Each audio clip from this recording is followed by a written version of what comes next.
Welcome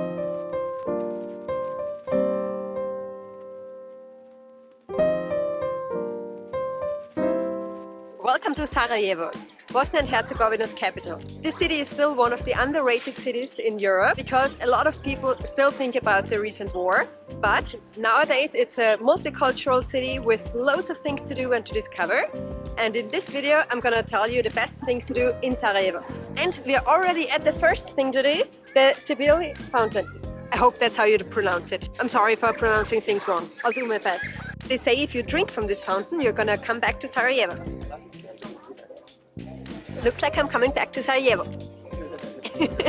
And next to the fountain, there's always loads of pigeons. So I'm gonna get some pigeon food now. Even a reusable box. You can give it back after feeding the pigeon.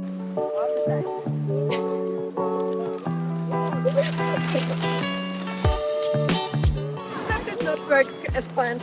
Take two. I'll try to hold on to it this time. I'm scared.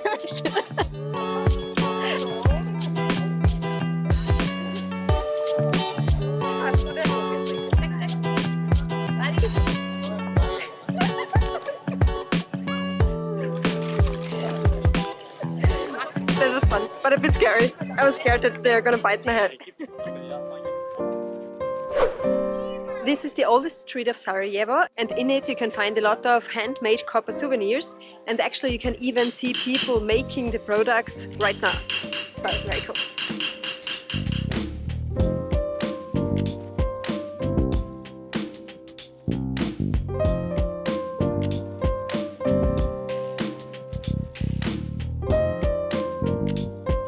It's April now and today is a really sunny warm day, but actually just 2 days ago it was still snowing and it was super cold. You can have everything in spring.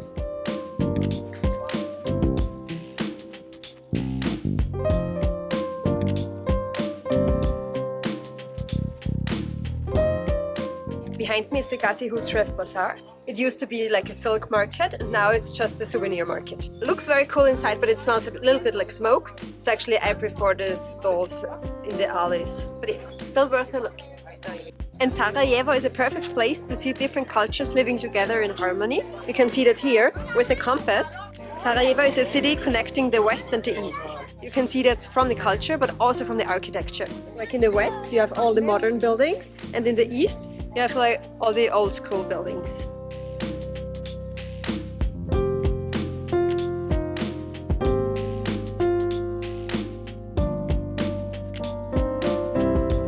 The most important mosque in Sarajevo is the Gazi Husrev Beg Mosque. You can see it just behind me. And in case the name sounds familiar, Gazi Husrev Beg, it's the same person who also built the bazaar. And he built loads of other things in Sarajevo during the 16th century because he thought it's very important to give back to the community. And now his trust still believes in that, and they maintain the buildings and keep his school open, for example, and like public fountains and so on. It's the most important mosque from the Ottoman Empire, and it's one of the best examples of Islam architecture in Bosnia and Herzegovina. And right next to the mosque, there's the famous clock tower. If you want to know the time, you might be a bit confused because it tells you the lunar time. It's the only lunar clock tower in the whole world. So it's at 12, exactly at sunset. Now it's Ramadan, and during sunset, the cannon goes off at the Yellow Bastion. We're gonna check that out later tonight. But now, let's keep going.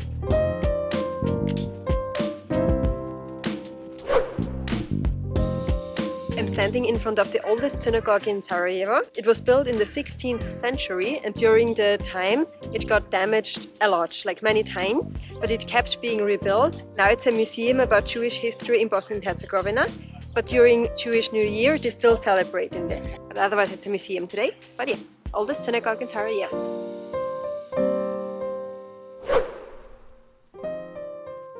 Behind me you can see the Sacred Heart Cathedral, and in front of the cathedral there's a statue of the Pope Johannes Paul II, because he came to visit Sarajevo twice, and he actually said to leave the facade of the cathedral as it is and to leave the bullet holes because it's a reminder of the war.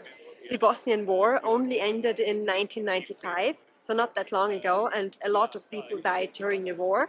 And to remember those people, you can see the Sarajevo roses all over the city where the bombs hit. They mark places where more than 3 people were killed.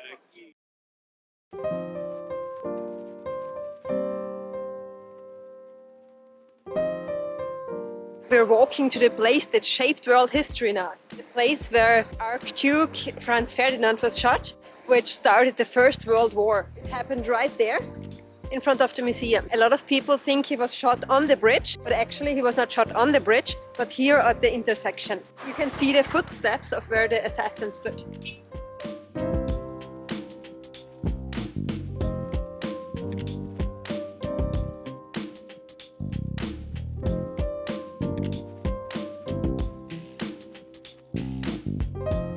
One of the most iconic buildings in Sarajevo is the City Hall, which was built during the Austrian-Hungarian Empire. Looks very cool, and it also looks really cool in the evening, so come back in the evening when the Sarajevo sign is lit up. Looks very cool.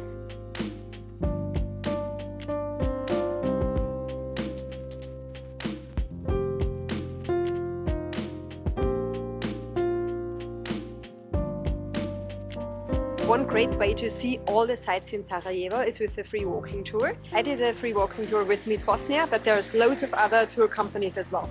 Great way to see the city and learn a little bit about it.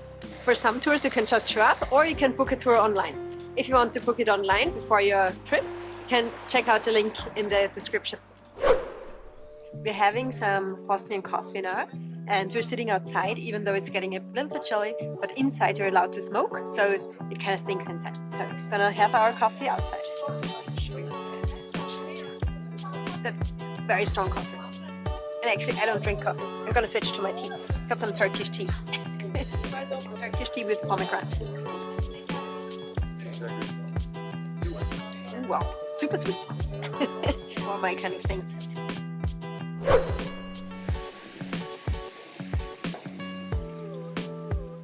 Super excited.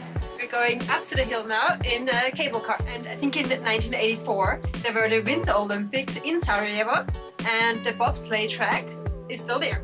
It got destroyed during the war, but you can still see it now, and yeah, we're gonna check it out. You can see the city hall. So, we made it to the top of the hill, and now we're gonna look for the bobsleigh. There's the first viewpoint.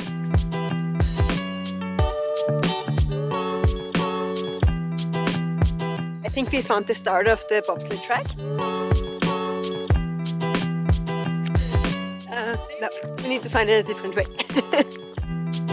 In this weather, I think we could almost actually bobsleigh down. Would be very fun. Bit dangerous probably. But yeah, we'll just walk. In case you visit Sarajevo in spring, like it's April now, bring warm clothes and waterproof shoes. There's some super cool street art inside the bobsleigh track, and we can walk down the whole track because we only got a one-way ticket for 15 mark. That's about 7 years or so. Return one would have been 20 mark, so about 10 years. How often do you get the chance to walk down a bobsleigh track? So of course it's a shame that the bobsleigh track got destroyed. It kind of looks cool with the street art now. I don't know why, but we're kind of the only people walking down the bobsleigh track, but it seems like most people just come here to do some exercise and they take the normal path in the woods.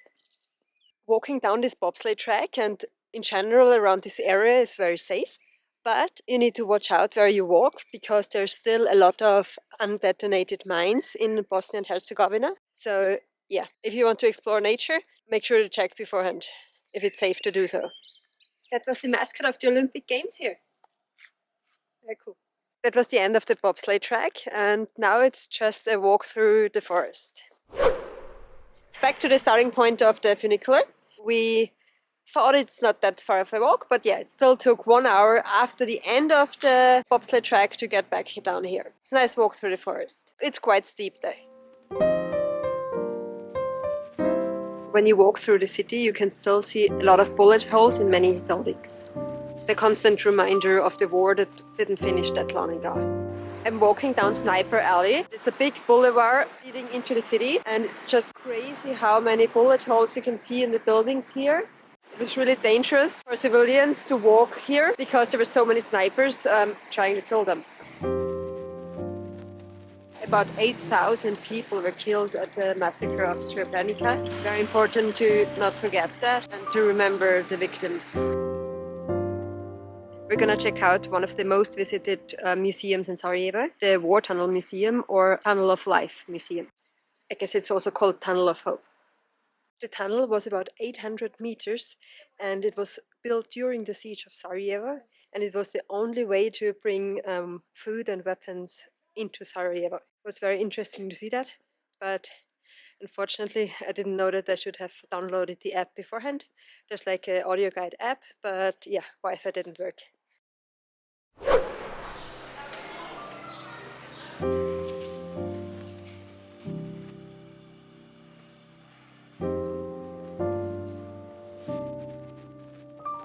So we just visited the Museum of Crimes Against Humanity, where you can find out about the real-life stories of the biggest genocide since the Second World War. And it happened in Europe in the 90s, so not long ago at all. Yeah, so it's a really sad museum, but it's very important that those stories are not forgotten. And I'm just walking past one of the many cemeteries in the city where all the victims from the war are buried.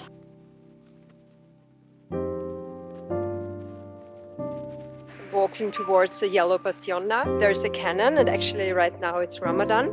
Up until this day, during Ramadan, the cannon still fires every day to announce the sunset.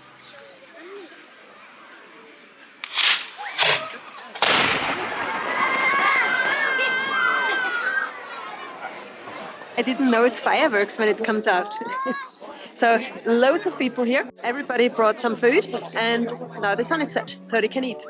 Now you can see the tourists. Those are the people leaving now, and the others are staying for food.